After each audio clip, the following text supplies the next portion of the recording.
first of those is, and I won't admit how long ago this was, but a long time ago, I studied economics in college. That was my major. Sam, the chairman of the Fed, he was saying, was Fed here? Don't ask me too hard questions, but I was an economics major. I often wondered over the years if all those years of study and knowledge would ever be useful to me. And I'm happy to find that they finally have become so. The second thing you might not know is I still run our family cattle farm down outside of Rolla.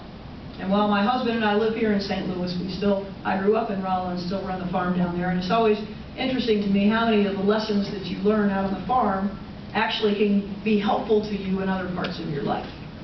One of those is if something breaks when you're on the farm. I don't know if we have any farmers in this room. Any farmers around here? What do you do if something breaks on the farm? You fix it. Find something to fix it with. You fix it. You don't bicker, you don't complain, you don't say it's too hard to figure out, you don't have an excuse, you fix it. One of the other things I learned on the farm has come in actually quite handy to me in this career that I have chosen. That is to know bull when I see it. And it is something that over and over again becomes clearer to me that that's a useful trait.